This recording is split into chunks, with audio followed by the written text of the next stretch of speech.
6 horas por dia. Esse é o tempo que você joga fora na internet. Imagine gastar metade desse tempo para fazer dinheiro ainda hoje. De R$ 1.000 a R$ 3.000 de renda extra todos os meses só com o seu celular. Ficou interessado, né? Clique no primeiro link na descrição e comece ainda hoje. O primo falou algo que muitas pessoas não falam, que é o seguinte, a gente vai falar disso de novo. Mora em Osasco, casa própria, pelo que eu sei, uma bela casa. Primo, como que é essa história? Vale a pena comprar imóvel, não vale? Como é que faz? Bom, sempre pra mim vale a pena comprar imóvel. Só tem uma exceção ou outra, que eu diria assim, a pessoa que viaja muito, tipo, o cara trabalha, tem hora que tá em Fortaleza, tem hora que tá no Recife, tem hora que tá no Sul, Balneário, né? Aí realmente não vale a pena você ficar, não dá pra você ficar comprando casa. Mas eu sou da opinião que todo ser humano tem que ter a própria casa. Duda, mas você não manja nada, cara. Você é moleque, você tá chegando agora. Cara, eu fiz um vídeo esses dias lá no meu Instagram mostrando a opinião dos maiores livros de finanças do mundo. Todos falam a mesma coisa. O Homem Mais Rico da Babilônia, Os Segredos da Mente Milionária, A Psicologia Financeira, O Kiyosaki do Pai Rico, Pai Pobre, né? Todos esses livros falam, tenha sua própria casa. Aí o Pai Rico, Pai Pobre, no grande clássico dele, né? Ele fala sobre a casa, muitas vezes, não ser um ativo, ser um passivo. Aí todo mundo começou a falar, nossa, viu só? Ele é fera, hein? Ele é contra comprar casa própria. Aí ele escreveu um outro livro, que chama, acho que Cartas do Pai Rico, Pai Pobre, esclarecendo isso. Aí ele chega e fala, não, peraí. Eu nunca falei que não é pra você ter uma casa própria. Eu mesmo tenho minha casa própria e acho uma ótima decisão. O que eu falei lá é que nem sempre a casa própria vai valorizar. Mas que ter casa é universal, ninguém não quer ter casa, né? Até quem fala que alugar é bom quer ter uma casa, né? Então, pra mim, esse é o primeiro ponto. Ter casa própria é fundamental, é bom, a gente sente paz, a gente tem aquilo que é nosso, sabe? Então, talvez, hoje eu não quero ter casa, mas todo mundo quer ter pelo menos um dia pra deixar pros nossos filhos, pros nossos netos e tal, né? Então, lá no meu canal, eu falo pra pobre, né? 99% do que eu falar é voltado para pobre. E o que eu vejo é que tem muita distorção a respeito do aluguel versus financiamento. Tem muita comparação sem noção nenhuma que não se aplica para pobre. Tem muito valor que não condiz com a renda de quem é pobre. Então, vou dar um exemplo. O que vale mais? Você financiar uma casa de 400 mil ou você alugar e pagar um aluguel ali de 1.800? Aí o pessoal fala, porque o aluguel vai sair muito mais barato que a parcela de 400 mil. Mas daí eu falo, mas quem falou que pobre compra casa de 400 mil? Entende? Tipo assim, o meu canal é voltado para pobre. Pobre não, nem aluga e nem compra casa de 400 mil. Compra uma casa pelo programa Casa Verde Amarelo do governo, que custa 200 mil e a parcela vai ser mais barata que qualquer aluguel que você me botar na frente. Então, eu entendo isso, que tem canais que tem uma clientela, os seguidores de um nível de vida diferente, e talvez aquilo que ele tá falando vai fazer sentido. Por exemplo, se você tem 1 milhão, vale muito mais a pena você alugar uma casa e...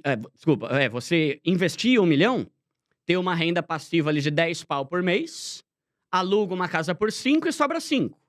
Isso não tem cabimento nenhum para um pobre, entende? Nenhum pobre tem 1 milhão, né? Então... eu sou, e não mudo minha opinião, cara, tenha sua casa própria, é o que o cara fala no livro O Homem Mais Rico da Babilônia, né?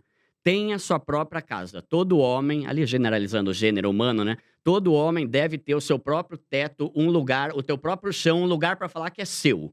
Aí ele finaliza falando que bênçãos recaem sobre o homem que tem sua própria casa. Então, eu sou dessa opinião, e eu sei que muita gente não concorda, mas eu acredito que a maioria dos argumentos, que muitas vezes são válidos mesmo, são válidos, mas não vale para pobre.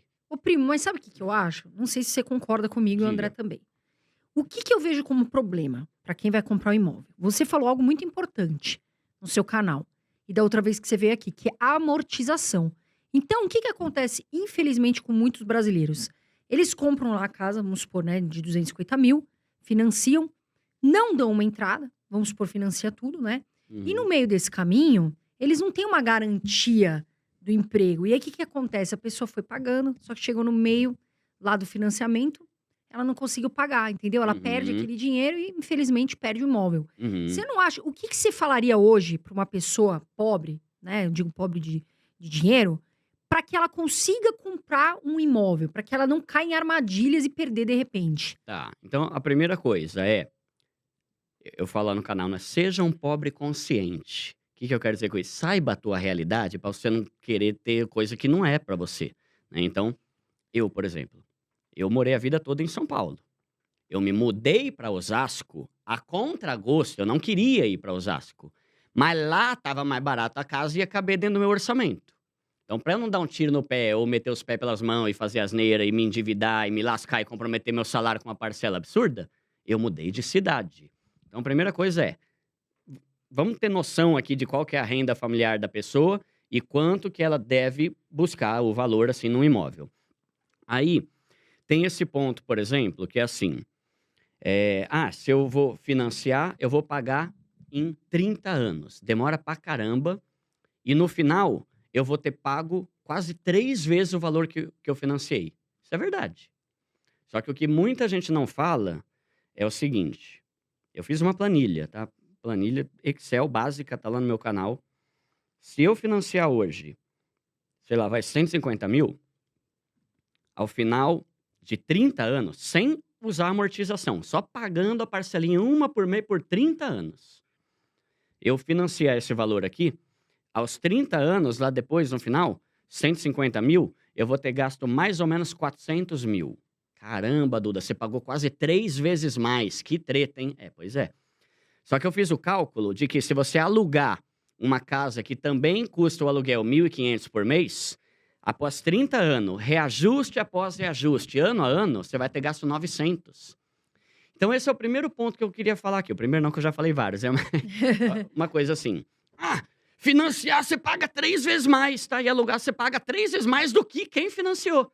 Entende? Então, às vezes eu vejo uns comparativos assim. Olha, aqui está uma casa e o valor da parcela é 1.500. Aqui está um aluguel e o valor é X. Só que a gente vai fazer aqui o cálculo de quanto você vai gastar, aí vem numa letrinha bem pequenininha lá embaixo. A gente não vai levar em conta o reajuste anual do aluguel.